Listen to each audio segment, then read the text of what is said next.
Plantas, mujeres sabias y caza de brujas. Capítulo 7. Breve historia de una botánica analgésica. El triunfo del opio en el mundo antiguo. La historia de las plantas medicinales es la historia de la guerra contra el dolor que la especie humana viene librando desde sus orígenes. Pena, en latín, significa castigo, y paciente deriva del latín patior, el que aguanta o soporta sufrimiento o dolor. Y aunque digan que el dolor es muy subjetivo, todos lo conocemos. El hombre primitivo creía que el dolor lo causaban demonios, humores malignos o espíritus de muertos que entraban en el cuerpo a través de orificios. Por tanto, tapaban o sacaban por ellos a los espíritus malignos. Los egipcios pensaban que era por el orificio izquierdo de la nariz, por donde esos malos espíritus entraban. La magia y la superstición es la creencia firme en que determinadas acciones realizadas de manera específica, en momentos adecuados, lugares idóneos y con objetos apropiados, consigue modificar la naturaleza para que se acomode a nuestros deseos. Las plantas siempre fueron uno de esos instrumentos para hacer magia y combatir el dolor, y la medicina un procedimiento para conseguirlo. Pero la práctica médica y el uso de medicamentos durante milenios necesitaba también de conjuros, hechizos, ensalmos, oraciones, muchos de los cuales fueron recogidos en esos libros que llamamos grimorios. Los descubrimientos arqueológicos más antiguos que indican el uso de plantas medicinales se remontan a 60.000 años en Irak. En excavaciones de enterramientos de esa época se han encontrado semillas de milenrama y de malvavisco. La milenrama, Aquilea millefolium, tiene un nombre que se deriva de Aquiles, que fue instruido por el centauro Quirón en el uso de plantas medicinales y curó a muchos de sus soldados en la guerra de Troya, deteniendo las hemorragias con esta planta. El malvavisco, Altea officinalis, significa la palabra altea curar y se usaba tradicionalmente como alivio para la irritación de las membranas mucosas, úlceras de la boca, mediante gárgaras y también la úlcera gástrica. Las mujeres sabias del Neolítico, hace más de 9.000 años, reducían el dolor físico con plantas, sangre de animales, así como con frío y con calor. Desde el punto de vista psíquico, mediante ritos mágicos, hechizos y comunicación con los dioses. Es reconocido el creciente fértil o Mesopotamia como la cuna de la agricultura, la vida en ciudades, el origen de todas estas creencias, supersticiones, mitos y religiones, pero también donde se inició la medicina y la curación sistemática de las enfermedades mediante plantas. La misma zona geográfica ha sido el hábitat de sucesivas civilizaciones que han ido dominando parte del territorio en tiempos distintos. Así, los sumerios, después los babilonios, después los asirios y los persas se instalaron entre los ríos Tigres y Éufrates. Vamos a comenzar por los sumerios. Hay tablillas sumerias del año 4000 antes de nuestra era que nombran medicamentos como el tomillo y la mostaza unidos a su utilización por las mujeres. El tomillo, perenne de la familia de las mentas, significa perfume. Los egipcios la utilizaban a la planta para embalsamar debido a su efecto bactericida. Cuentan que surgió de las lágrimas de Helena de Troya y que los soldados griegos la utilizaban para aumentar su valor en la lucha. España es el lugar del mundo donde más especies de tomillo hay y ha sido muy utilizada para producir, junto al romero, un incienso económico. La mostaza viene del latín, su nombre, mustacea, que hacía referencia a ese sabor dulzón del mosto, vino nuevo, joven y dulce, que tiene la salsa de mostaza como condimento. El magnesio que contiene reduce el dolor menstrual o dismenorrea, además de los espasmos musculares, el reumatismo e incluso un dolor más profundamente inervado como el dolor de muelas. Los sumerios también empleaban el ulgil o planta de la alegría, como llamaban a la adormidera. Los sumerios son quienes hacen la primera referencia histórica que poseemos del uso del opio. Desde hace más de 6000 años, el opio, como iremos viendo, tendrá un uso prevalente en todos los tiempos y culturas para combatir el dolor. En nuestro viaje por las culturas y los tiempos, vamos a dirigirnos ahora a un lugar que creo que conocéis bien, Iberia, a la cueva de los murciélagos y del toro.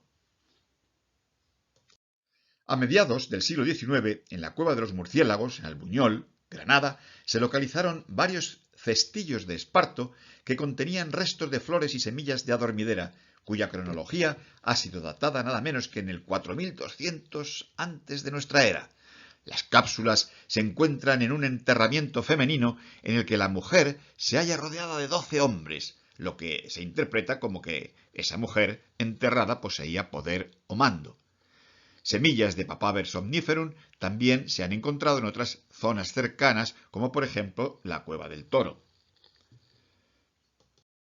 En un buen salto nos trasladamos a Babilonia.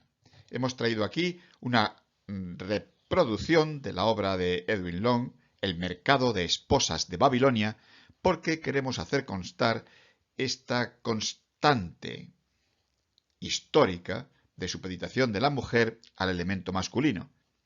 Jóvenes mujeres sabias están esperando a ser subastadas para cumplir la función de esposas compradas. Esto chocó mucho al pintor cuando leyó las alusiones de Heródoto sobre el siglo V en el que existía esta tradición en Babilonia. Los babilonios, civilización que sucedió a los sumerios, ampliaron la farmacopea con plantas como el sen de Alejandría, Sena alessandrina, científicamente casia.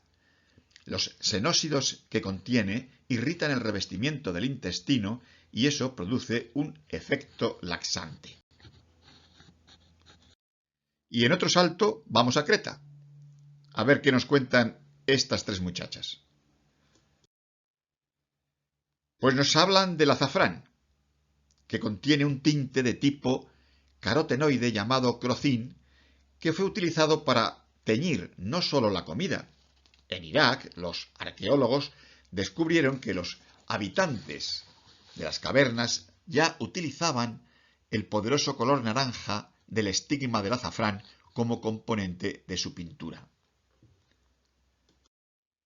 La imagen más antigua del azafrán se puede ver en una olla que se fabricó entre el 2000 y el 1800 a.C. Las pinturas murales en los palacios minoicos de Knossos en la isla de Creta y de Akrotiri en Santorini datan del 1650 a.C. En ellas vemos a una diosa a quien se le ofrece la cosecha y varias mujeres que recolectan el azafrán. También aparece una mujer que utiliza el azafrán para colorearse los labios, probablemente en preparación a un ritual religioso. Según la leyenda, el azafrán surge de la sangre de esta diosa que al pincharse con una roca cae en el crocus y tiñe su estigma de rojo. Los egipcios, cuando embalsamaban, teñían con azafrán las mortajas, de color amarillo las de las mujeres y de color rojo las de los hombres. Fue utilizada la planta del azafrán para los tratamientos contra las molestias gastrointestinales y renales. Por su alto valor económico, se ha denominado oro rojo al principal productor, que es Irán. Se le suman la India, España, Marruecos y Grecia. Se necesitan 250.000 flores de azafrán para lograr 1 kilo de azafrán puro. En 2010 el precio del azafrán en España rondaba los 3.000 euros el kilo. En 2016, 5.000 euros y en 2020 subió a los 8.000. Su alto precio se debe al modo de producción y de recolección. Cada bulbo tarda 2 años en salir. Suele dar una sola flor y en septiembre cada flor solo tiene también 3 estigmas, que hay que separarlos a mano y recolectarlos a primera hora de la mañana antes de que se abran. Aquí tenemos a la dama de Gazi, también de Creta. La estatuilla, con forma de mujer, está coronada con adormideras. Esta pieza, localizada en Gazi y datada hacia el 1200 antes de nuestra era, indica la importancia religiosa y las virtudes mágicas que tuvo la planta. La figura de la diosa parece encontrarse en un estado de sopor característico del consumo del opio. Dentro de las culturas mesopotámicas también encontramos el uso del ajo, cuya etimología nos dice que crece deprisa. La primera cita que se conoce es del 400 antes de nuestra era y pertenece a un herborista chino, pero los sumerios y los pueblos de la Mesopotamia ya reconocían sus poderes curativos.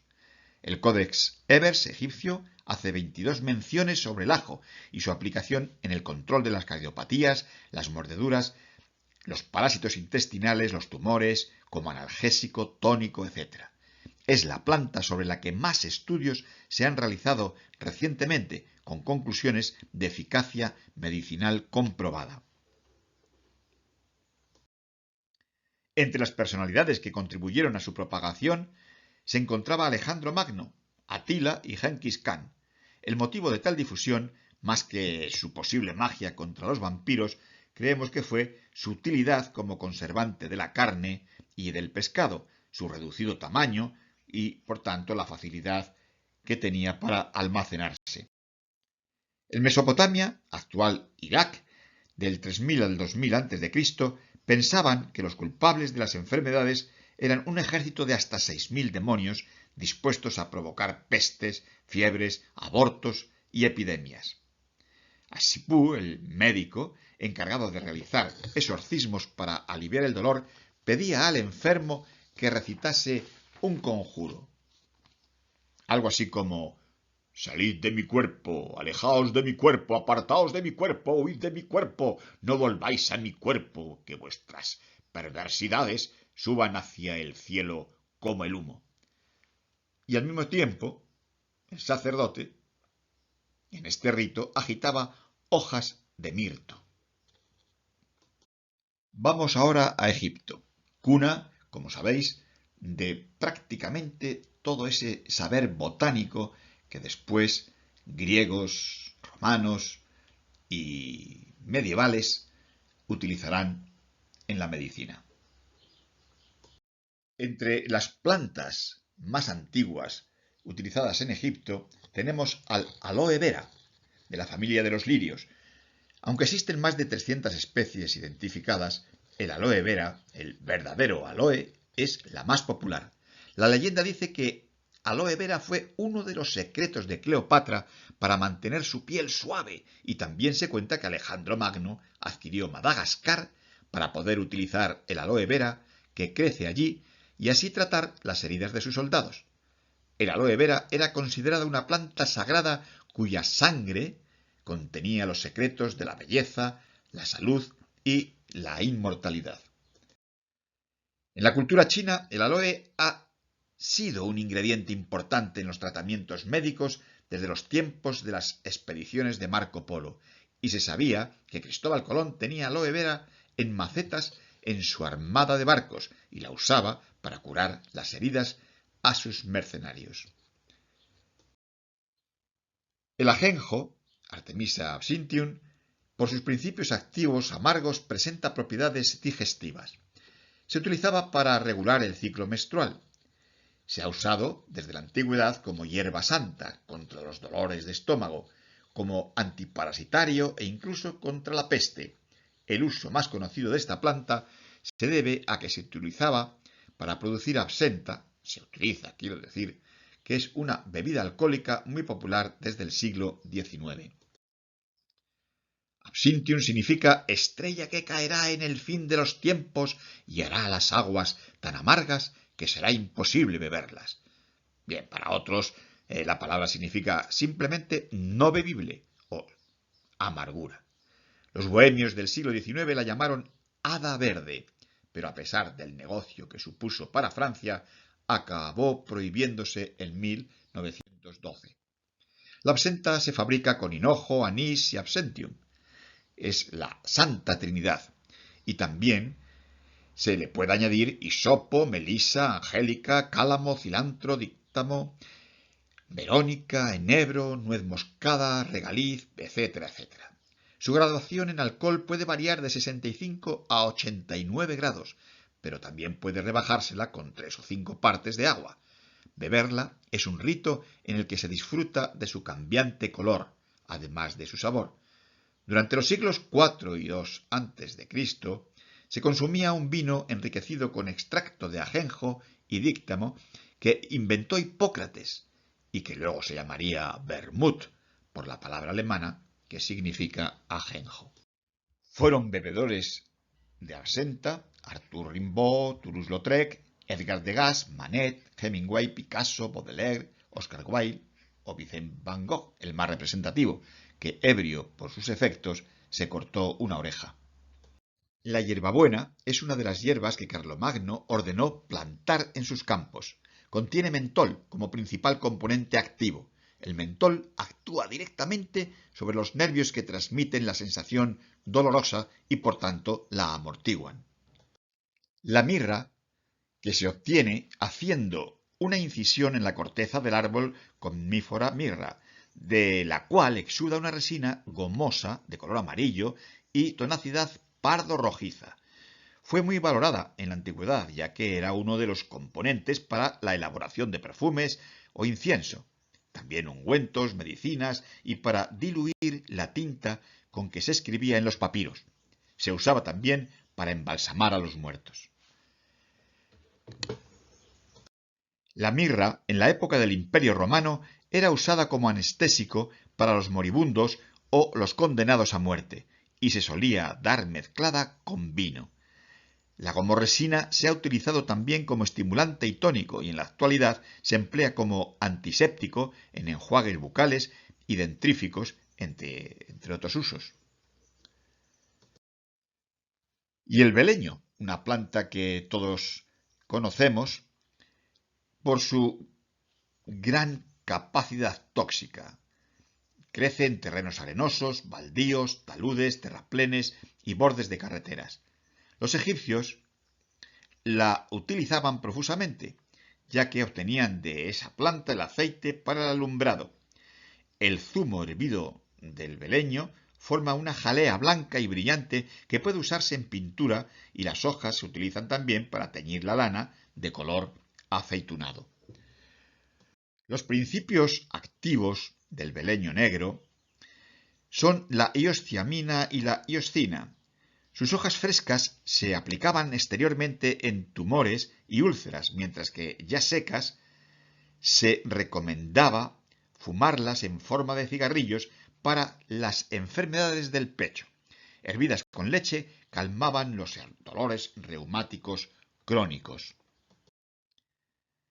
En la medicina moderna, los alcaloides del beleño tienen aplicaciones similares a las de la atropina. Tras la administración del beleño aumenta el ritmo cardíaco y la temperatura corporal, las pupilas se dilatan y generalmente se observan somnolencia y sequedad bucal. Dada su extrema toxicidad, el mayor peligro lo constituye el consumo de sus numerosas semillas, pues 20 o 30 de ellas pueden provocar la muerte de un niño. 5 veces más podrían matar a un adulto.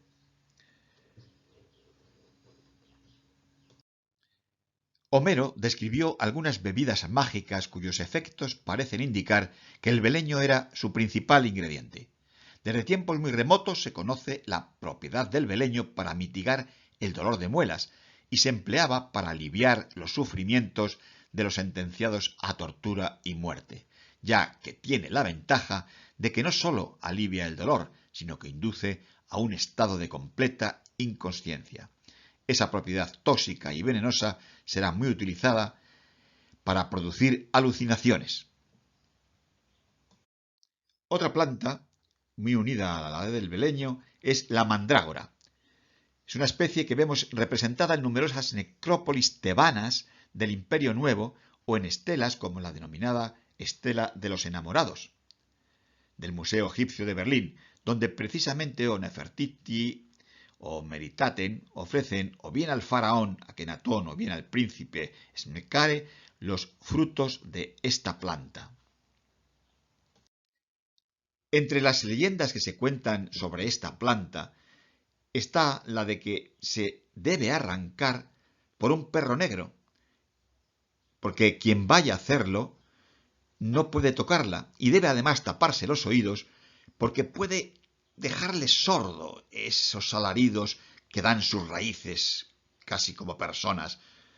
También se cuentan 1000 historias más que son ya conocidas por la serie de Harry Potter y que tendremos ocasión de recordar cuando hablemos de la Edad Media, porque la mandrágora supondrá una planta especialmente utilizada. El papiro egipcio de Ebers, del 1550 antes de nuestra era, como hemos dicho, describe con gran detalle el empleo del opio como tratamiento para las cefaleas del dios Ra. Y las mujeres sabias tebanas tenían fama de preparar una bebida intoxicante y alucinógena conocida como nepentes, la misma poción que luego utilizaría Helena de Troya. Las civilizaciones del antiguo Egipto, desde el 1000 al 1500, comenzaron a usar narcóticos vegetales como la dormidera, la mandrágora y el cannabis, que se utilizaban en India y Persia. Administraban a sus hijos adormidera mezclada con una pasta de insectos y cebada para poder dormir durante la noche. Los niños y los padres, claro. En los jeroglíficos egipcios se interpreta que el jugo extraído de la cabeza del opio se podía utilizar como analgésico y calmante, tanto en pomadas como por vía oral y rectal. Los egipcios daban una especial importancia a la limpieza de los metu, que consideraban como canales que transportaban el aire, la sangre, la orina, las lágrimas, el esperma y las heces. Los metu deberían estar siempre limpios, sin atascos. En especial, había que evitar la obstrucción en el recto, así que era el ano el primer objetivo del tratamiento médico.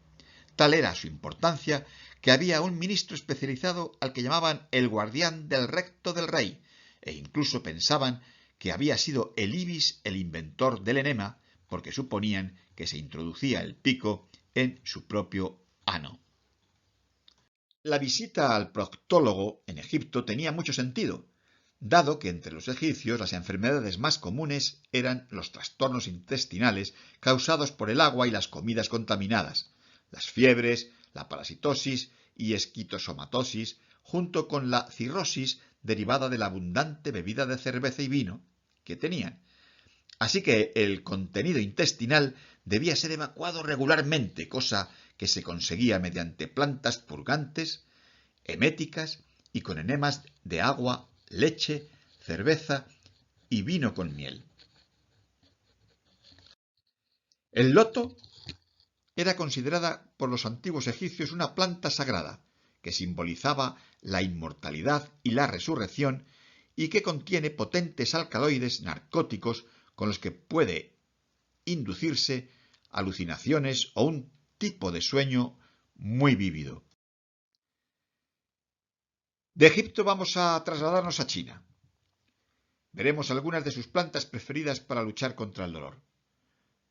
Hace por lo menos 2000 años que se escribió la más antigua farmacopea que se conoce, el Pensao, que ofrece una recopilación de un total de 8160 fórmulas de mezclas de plantas medicinales junto con sustancias de origen animal. Huang Ti, desde 2600 antes de nuestra era, producía analgesia y anestesia de dos maneras, dando hachís a sus pacientes o practicando la acupuntura, identificando 335 puntos distribuidos en 12 meridianos que atravesaban el cuerpo. En China nos consta que se utilizó con mucha frecuencia la moxibustión. La moxibustión es un tratamiento que forma parte de la medicina tradicional china. Utiliza las hojas pulverizadas, secadas y trituradas de la planta Artemisia abrótano, a la que se le da forma de cigarro denominado moxa y se quema sobre la piel del paciente para aliviar el dolor. Actualmente, la evidencia científica disponible no avala su uso en la prevención o el tratamiento del cáncer, como se dijo, ni su uso para ninguna otra enfermedad. Dos plantas muy utilizadas en la medicina china son la efedra y el ginseng. La efedra también fue utilizada como adelgazante y para dopaje en Estados Unidos hasta que fue prohibida. Y del ginseng, pues ya conocemos toda esta actual utilización debido a sus propiedades, algunas de las cuales están muy lejos de ser ciertas. Y dejamos China para irnos a la India. También tres mujeres sabias van a indicarnos cuál fue el uso de las plantas fundamentales. Y creo que nos van a hablar sobre todo del sésamo, que será la planta más utilizada en la India. Hay evidencias escritas de su uso en el año 3500 antes de nuestra era. De la India también se pasó a los chinos, a los egipcios, que la utilizaban como medicina alrededor del año 2000, y también evidencias de su uso culinario en la tumba del faraón Ramsés III. La utilizó también Babilonia en el siglo V a.C. Y en el Medio Oriente la historia del ajonjolí queda testimoniada en el libro árabe de las 1001 noche, y en él se hace referencia a la facilidad de apertura de las cápsulas que encierran las semillas ante el más mínimo toque. Recordaréis ese ábrete sésamo de Alí Baba. Los famosos médicos indios Charaka y Sushruta utilizaron más de 600 plantas medicinales.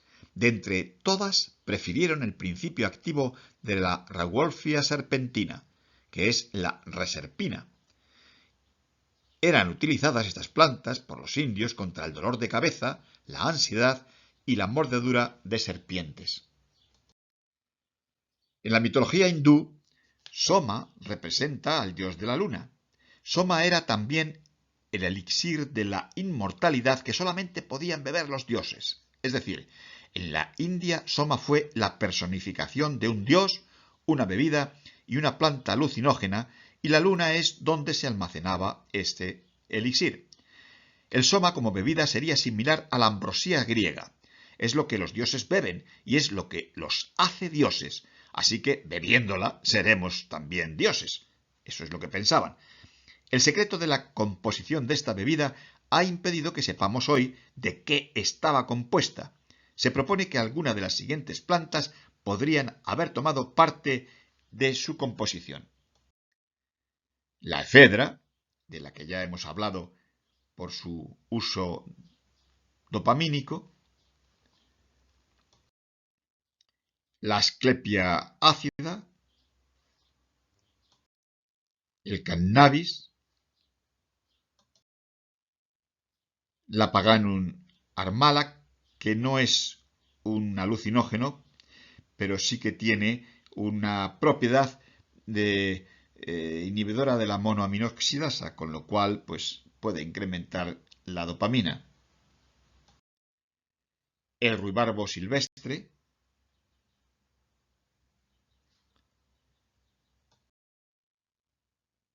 y también el opio.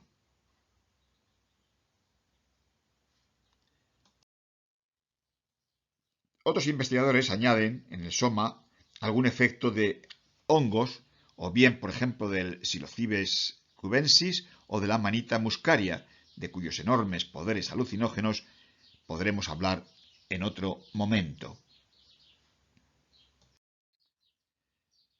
Y para no marearos llevándoos de un sitio para otro tan rápidamente, os dejaré tiempo libre para descansar. Vosotros y vosotras mismas podréis incorporaros, si os parece bien, al capítulo 8, donde seguiremos con esta botánica analgésica, pero esta vez referidas al mundo clásico de hebreos, romanos y griegos, un poquito más próximo.